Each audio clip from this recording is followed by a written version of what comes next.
திக்கட்டும் ஒலிக்கட்டும் பெண்ணியம், மங்கையராய் பிறப்பதற்கே நல்ல மாதவம் செய்திடல் வேண்டுமம்மா என்று கவிமணி தேசிக விநாயகம் பிள்ளை போற்றி பாடிய பெண்களுக்கான இந்த மகளிர் தின விழாவிற்கு சிறப்பு விருந்தினராக வருகை தந்திருக்கும் doctor C. Amos, Muslim arts college public administration department HOD அவர்களை உரையாற்ற அன்போடு அழைக்கிறேன். சீரும் சிறப்புமாக நடத்தி கொண்டிருக்கக்கூடிய இந்த சிறப்பு நிகழ்வை அதில் கலந்து கொள்ளவும் அதில் வாழ்த்தி பேசவும் தந்த நல்ல வாய்ப்பை நினைத்து நான் இந்த ஃபீட் நேஷன் ஆர்கனைசேஷனில் உள்ளவர்களுக்கு மனதார நன்றியும் வாழ்த்துக்களையும் தெரிவித்துக் கொள்கின்றேன்.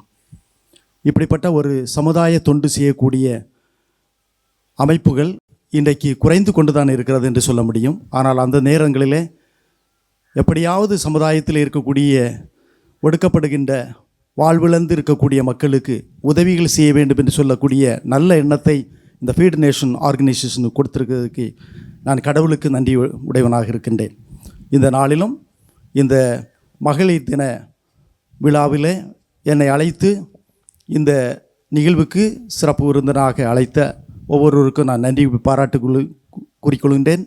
என்னோடு இங்கே கல்லூரியிலிருந்து வந்திருக்கக்கூடிய பேராசிரியர் பெருமக்களுக்கும் காவல்துறை அதிகாரிகளுக்கும் இந்த மகளிர் தின நாளிலே சிறப்பாக ரேலியிலே கலந்து கொண்ட அத்தனை பிள்ளைகள் பெரியவர்கள் அனைவருக்கும் நான் என்னுடைய கல்லூரியை சார்ந்த முஸ்லீம் ஆர்ட்ஸ் காலேஜ் திருவிதாங்கோடு சார்பிலே உங்களுக்கு நல்வாழ்த்துக்களை நான் தெரிவித்துக் கொள்கின்றேன்.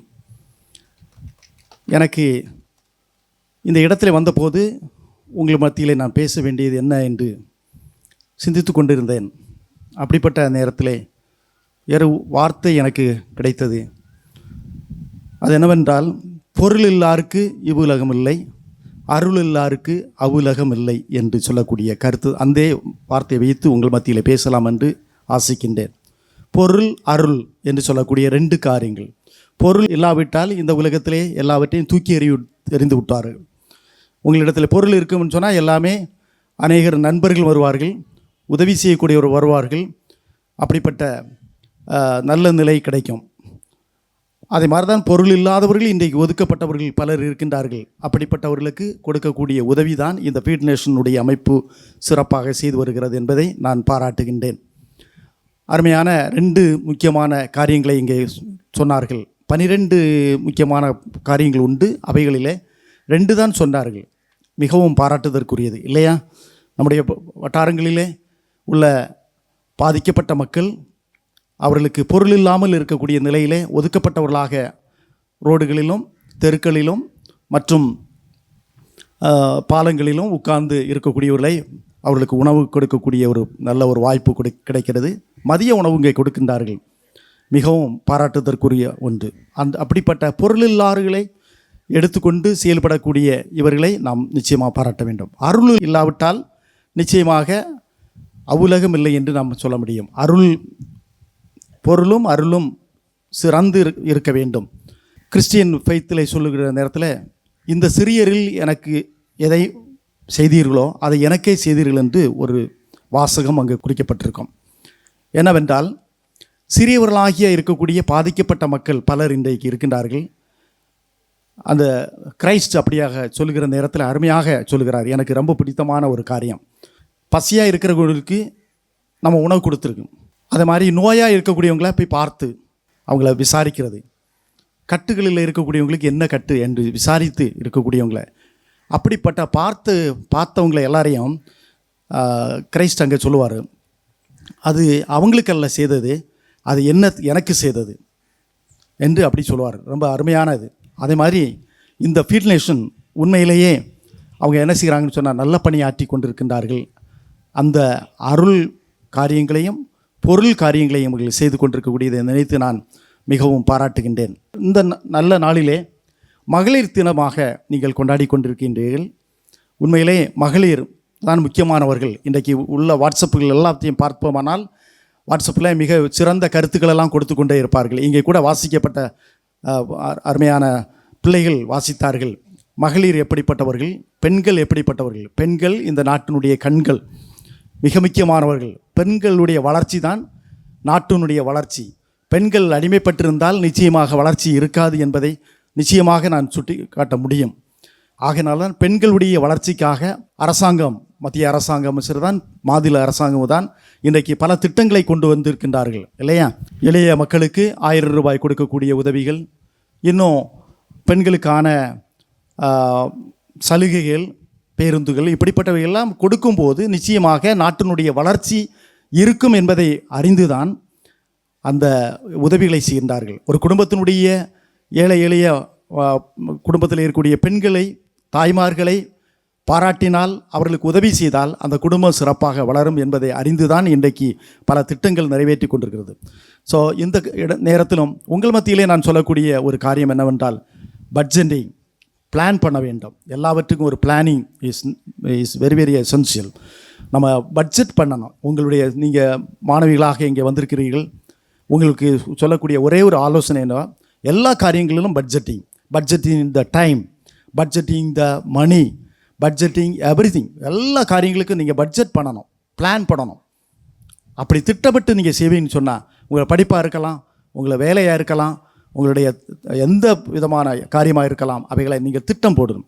நான் கல்லூரியில் படித்து கொண்டிருக்கக்கூடிய காலத்தில், மார்த்தாண்டம் கல்லூரியில் படித்து கொண்டிருக்கக்கூடிய காலத்தில் பிஏ இல்லை எனக்கு சொல்லிக் கொடுத்த ஒரு சின்ன ஒரு காரியம்தான் இந்த பட்ஜெட்டிங் டைம். இன்றைக்கு கூட நான் அதை பயன்படுத்துகின்றேன். காலையில் எழும்பினால் இன்றைக்கு என்ன பிளானிங் என்பதை நான் திட்டம் போடுவேன். என்ன படிக்க வேண்டும், என்னென்ன காரியங்களை செய்ய வேண்டும் என்று பிளான் பண்ணி கடைசியில் அதை நைட் ஆகிற நேரத்தில் நான் முடிச்சிருக்கேனா அப்படின்னு, இல்லாவிட்டால் முந்தின நாளே நான் பிளான் பண்ணி வைத்திருப்பேன். அது மாதிரி உங்களுடைய லைஃப்லேயும் கூட பிள்ளைகளாக நீங்கள் இருக்கிறீங்க, உங்களுடைய காரியத்தில் டைமை பட்ஜெட் பண்ணணும், வேஸ்ட் பண்ணக்கூடாது.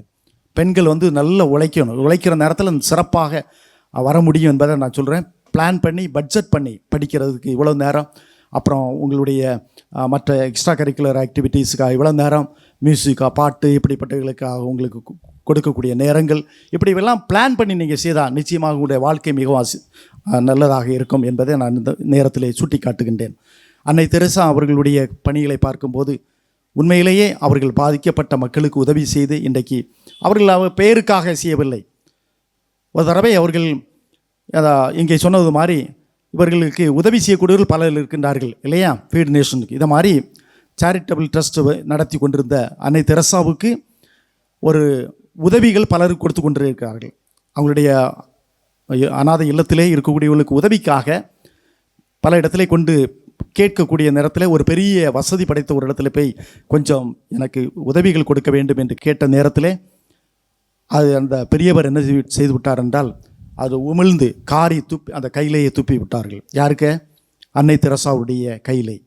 அவர்கள் வலது கையிலே அதை வாங்கிவிட்டு அவர்கள் சொன்னார்கள், இந்த இடது கைக்கு எனக்கு கையை நீட்டி சொன்னார்கள், எனக்கு ஹோமில் இப்படி பாதிக்கப்பட்ட மக்கள், மிகவும் பசியோடும் வேதனையோடும் இருக்கக்கூடிய மக்களுக்கு ஏதாவது நீங்கள் இந்த கையிலே கொடுங்கள், இது வலது கை எனக்கு உமிழ்ந்திருந்தது இருக்கட்டும், இடது கைக்கு கொடுங்கள், நான் அவர்களுக்கு கொடுக்க வேண்டும் என்று சொல்ல பாருங்கள். அவருடைய சிந்தனையை பாருங்கள்.